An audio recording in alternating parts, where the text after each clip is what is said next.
우리 Questions from God이라는 설교 시리즈를 계속하고 있습니다. 오늘이 4번째고요. 다음 주 부활주일 설교도 질문을 가지고 또 하려고 해요. 그래서 잠깐 지난 설교들 우리가 무슨 얘기를 했는지 좀 요약하고 가려고 합니다.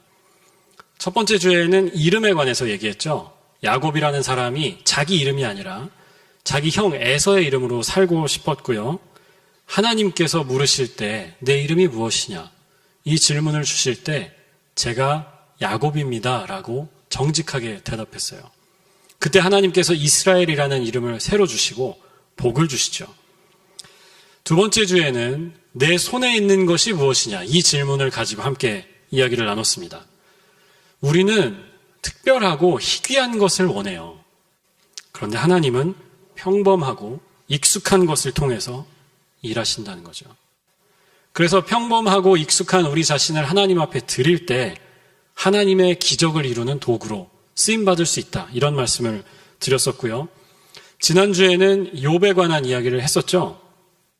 하나님께서 욥에게 물으시잖아요. 내가 땅에 기초를 놓을 때 내가 어디에 있었느냐? 내가 거기에 있기라도 했느냐라고 물으시죠. 너하고 나하고는 완전히 달라라고 말씀하신 거예요.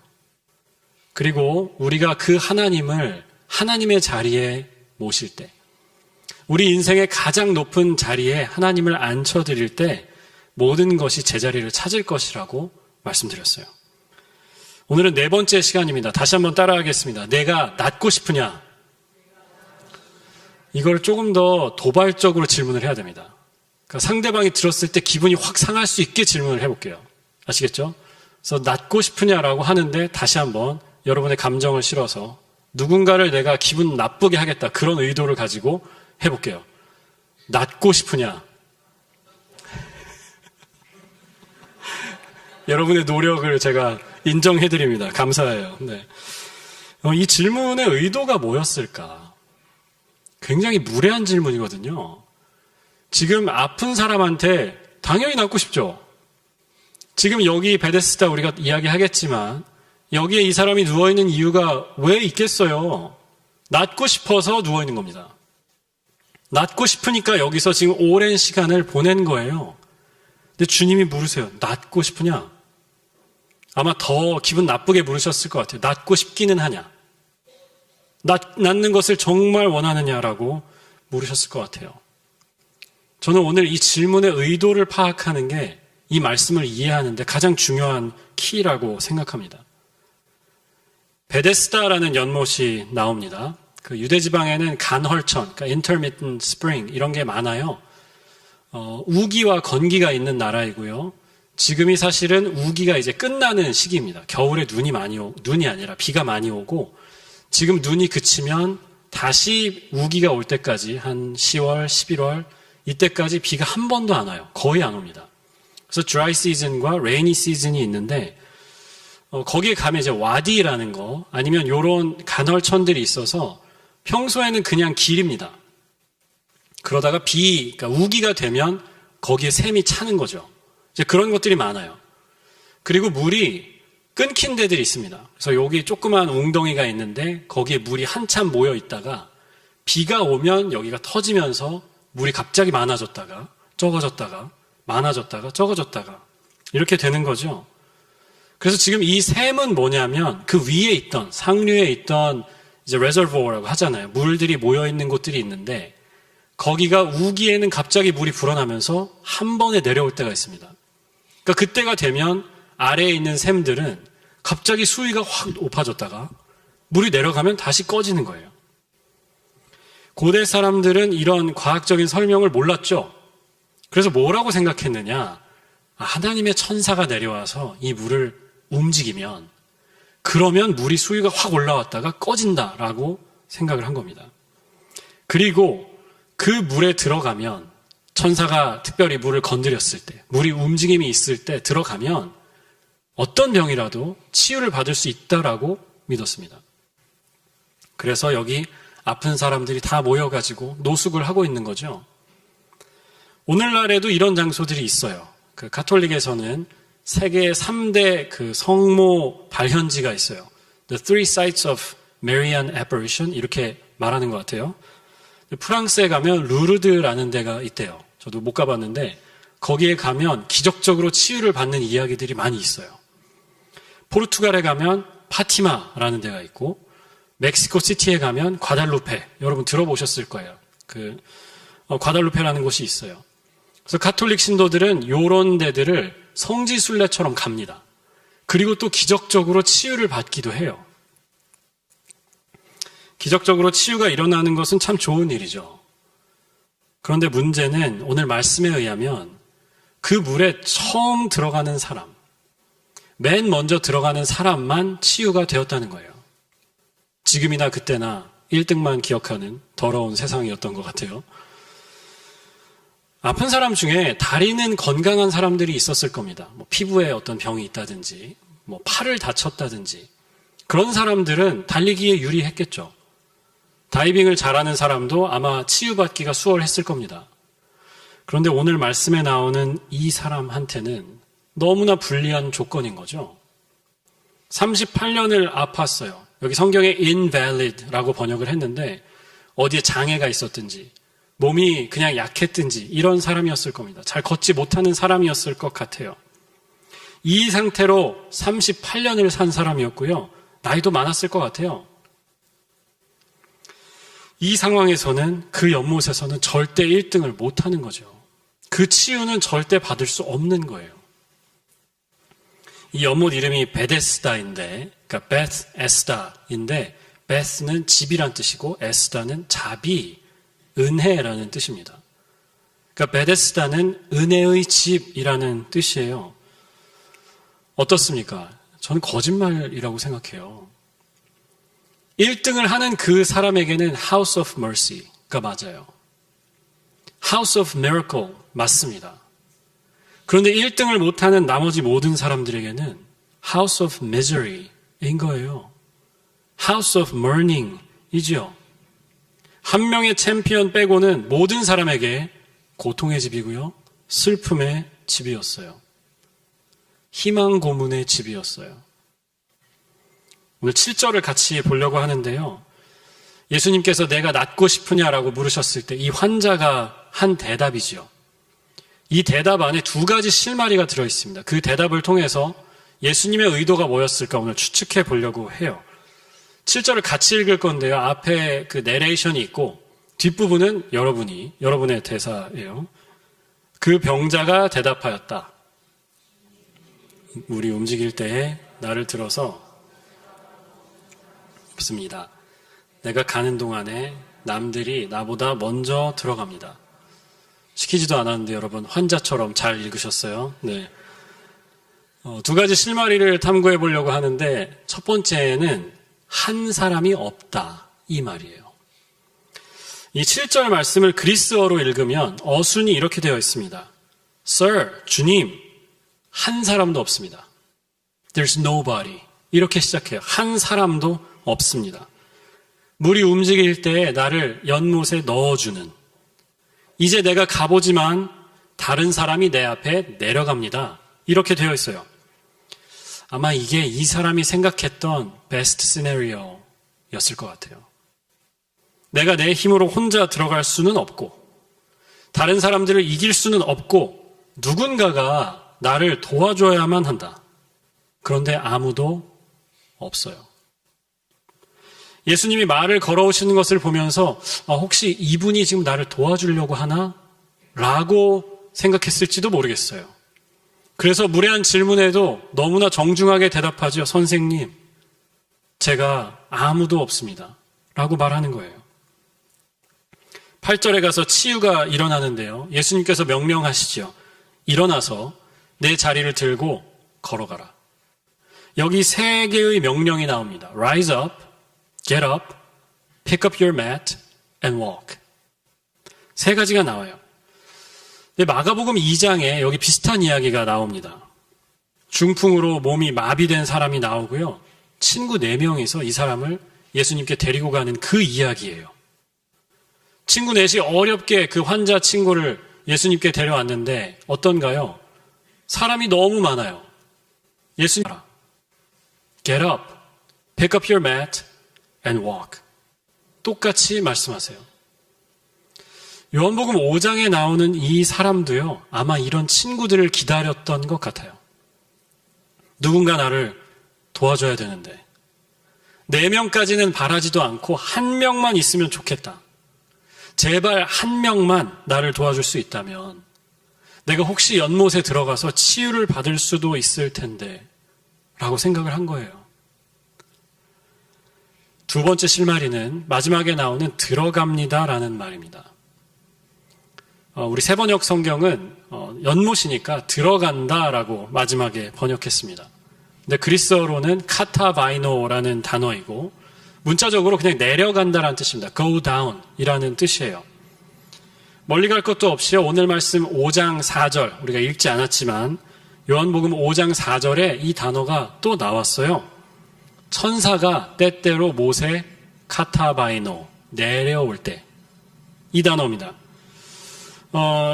그러니까 이 사람이 예수님께 뭐라고 말했냐면 제가 이제 가려고 하는데 도와줄 사람이 없어서 이제 제가 가는데 다른 사람이 제 앞에 카타바이노 내려갑니다 라고 말한 거예요. 마태, 마가, 누가복음을 공관복음이라고 하죠. 그 영어로는 synoptic gospels라고 하고, 그러니까 synoptic이거든요. 그러니까 optic은 눈으로 보는 겁니다. 그리고 syn, syn은 함께라는 뜻이잖아요. 그러니까 synoptic 하면 공관, 같이 봤다라는 뜻이에요. 왜냐, 이 세 복음서가 구조나 어떤 전개 방식이나 메시지나 굉장히 비슷합니다. 그래서 마태, 마가, 누가를 함께 묶어서 공관복음이라고 하고, 요한복음은 괴짜죠. 굉장히 특이합니다. 관점도 특이하고 이야기를 풀어나가는 방식도 독특해요. 그 예 중에 하나가 요한복음은 이 수직 운동을 되게 중요하게 생각한다는 점입니다. 마태, 마가, 누가에는 이런 게 없어요. 그런데 요한복음에는 예수님이 하늘에서 내려오셨다라는 말이 굉장히 많이 나옵니다.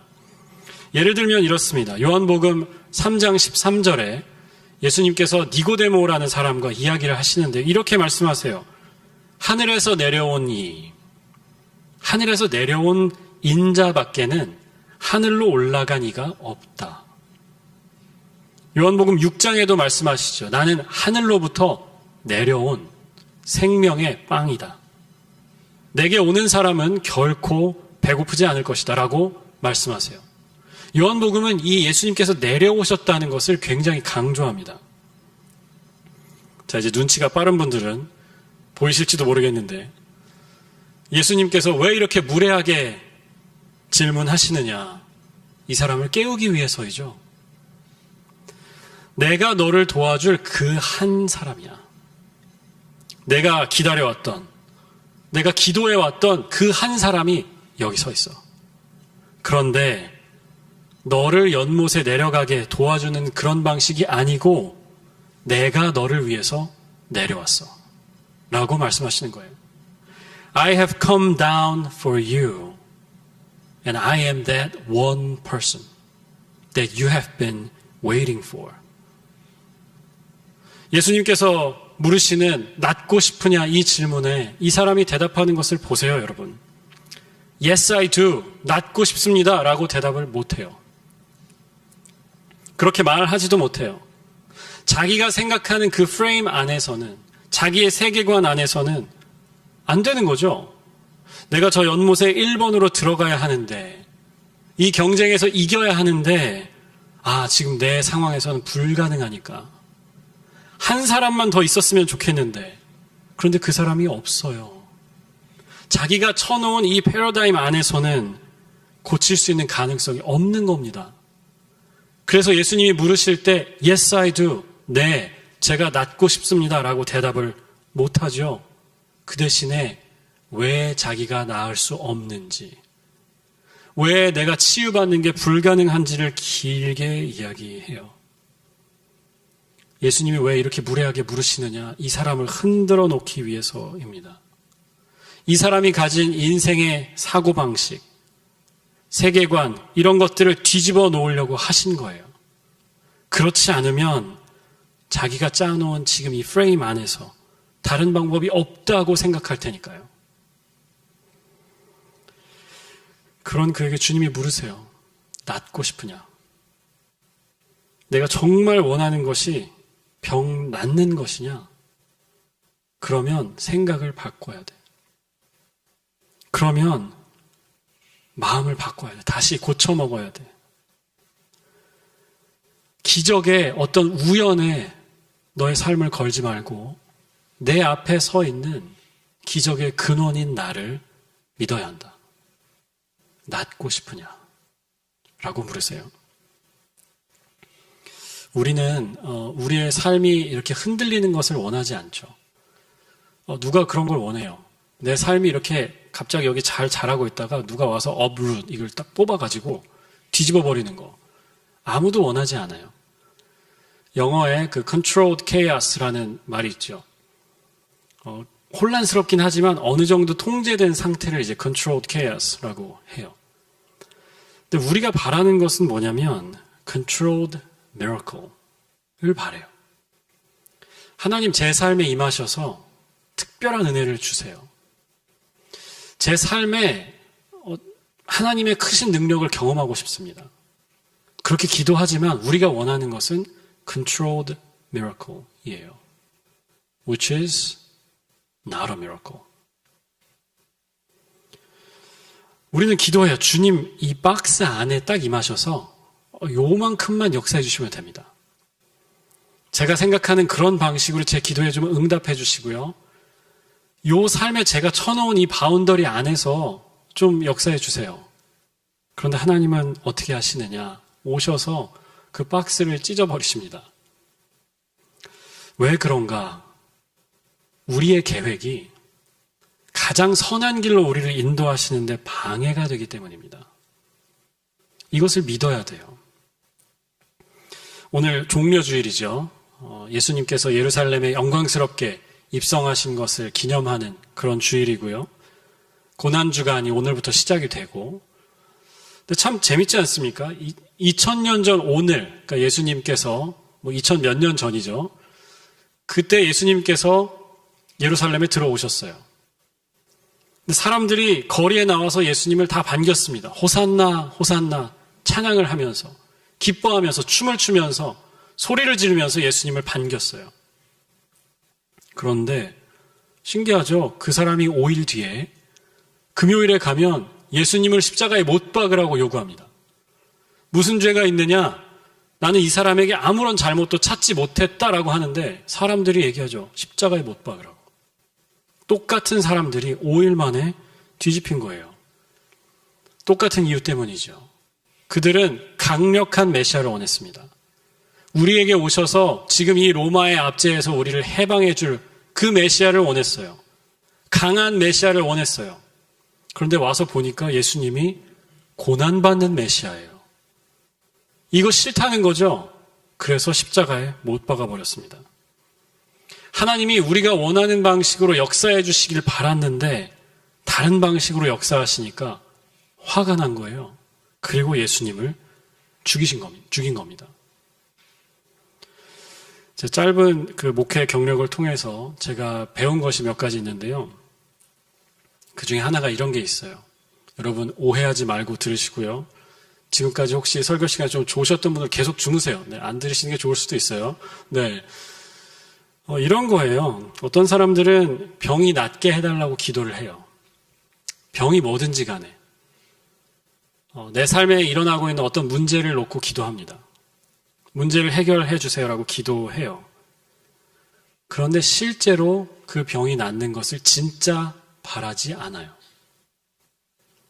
그 문제가 해결되는 거 별로 바라지 않아요.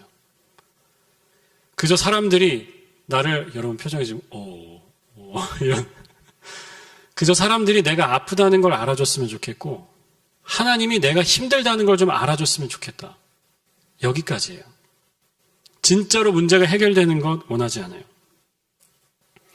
믿음이 성장했으면 좋겠다고 다 얘기해요. 하나님 앞에 정말 깊어지고 싶다. 내가 하나님께 더 가까이 가고 싶다라고 얘기하는데 실제로는 두려워해요. 은혜 받을까봐 두려워해요. 내 삶이 바뀔까봐. 내가 지금 갖고 있는 내 삶에 대한 통제력을 잃어버릴까봐 두려워해요. 은혜 받고 싶다고 얘기는 하지만 실제로 하나님의 은혜가 다가오잖아요. 그러면 하나님 이거 너무 가까워요 지금. Too close. 2발자국만 뒤로 물러나 주세요. 아니면 우리가 물러나죠. 우리 적정한 거리를 좀 유지했으면 좋겠어요. 오해하지 마세요. 네, 제가 누구를 막 타깃해서 하는 게 아니고 우리 모두에게 이런 면이 있어요. 저도 그렇고.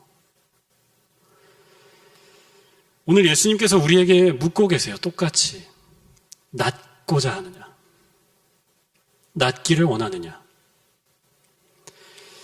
왜 안 되는지 얘기할 거 없고 왜 못하는지 다 필요 없고 정말 낫고 싶으냐? 라고 예수님께서 우리에게 묻고 계세요. 정말 가까워지기를 원하느냐? 정말 은혜 받기를 원하느냐? 우리에게 묻고 계세요. 여러분, 이 복음의 메시지를 들으십시오. 내가 여기 있다. 내가 너를 위해서 여기에 왔다. 이제 너의 그 힘겨운 달리기를 하지 않아도 돼.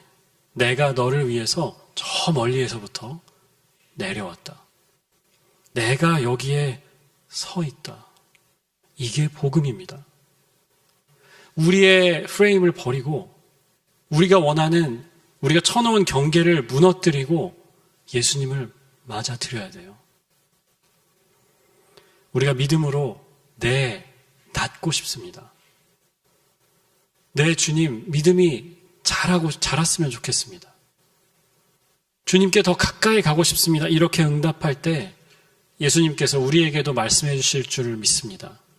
일어나서 내 자리를 들고 걸어가라. 기도하겠습니다.